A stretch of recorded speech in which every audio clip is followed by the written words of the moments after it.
everyone, I'm Michaela Marco, and the name of my speech is Counseling. What does it take? How many of you have ever asked someone for guidance in your life? I'm assuming that you're a human and not a smartphone because I know everything. And if that's the case, then you probably ask someone for advice at least several times a day. I know I do. But have you ever just stopped to think about how life would be difficult without anyone to go to for guidance? Thankfully, the listening ear and advice giving career of mental health counseling is on the rise. According to the U.S. Department of Labor, this career is expected to grow 20% over the next 9 years. That's much higher than any of the other jobs combined. Not only is counseling a great career, but also it's a job that each of us should be capable of performing. I personally became interested in this degree during about my sophomore year of high school.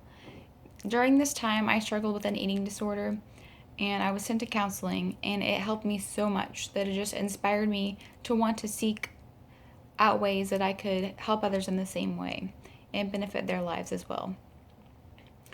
It really inspired me, to say the least. This is why I chose to pursue a degree in mental health counseling. And today I just want to share with you 3 habits that can make us into successful counselors.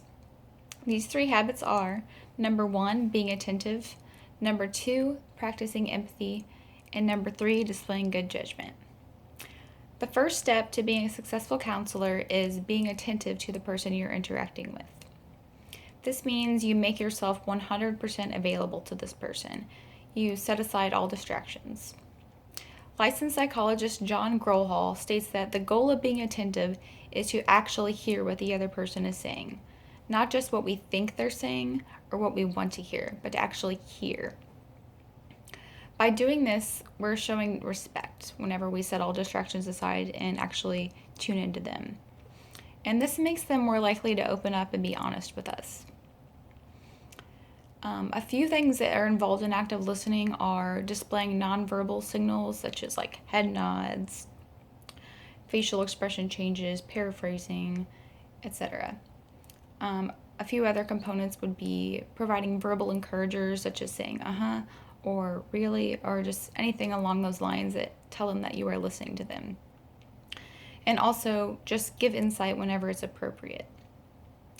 Now that we've gained a few tips on learning how to be attentive, let's look at why empathy is so important for counselors. Webster's dictionary defines empathy as the action of understanding, being aware of, being sensitive to, and vicariously experiencing the feelings, thoughts, and experience of another person. In simpler terms, to be a good counselor to someone, we must put ourselves in their shoes. If we fail to do this, we're not being their counselor. We're just judging them. And who wants to be judged? Not me. Most of us have empathy deep in our hearts somewhere. But there's a few things we can do to boost our empathy meter up a few notches. A few of these steps would be: set aside your personal viewpoints. Even if we don't share the same viewpoints as this person, we must acknowledge their viewpoints because this helps us to see as they can see. In this article entitled Empathy at Work at mindtools.com, they state that acknowledgement does not always equal agreement. You can accept people that have different opinions from your own, and you have to understand that they have reasons for the opinions. And you can accept them for that. Another thing that we must do is set aside our viewpoint and listen to what they're saying. Not just their words, but also the tone of their voice, their body language, and facial expressions that they use. In addition to being attentive and empathetic, the final habit that I want to discuss is using good judgment during conversations. This habit can be applied in several ways, and I'll share with you 2 of them. First, we must use good judgment when deciding how to respond during a conversation. For example, if we're talking with a girlfriend who's going through a breakup, we're probably going to want to be sensitive and compassionate with her and not stern. However, if we're speaking to our little brother who's underage drinking or doing something harmful to his life, we're going to want to stand firm and speak with dominance. The second scenario that requires good judgment is when we are deciding whether or not we can help someone. In some cases, we must accept that we are not able to counsel someone. Some cases require professional help.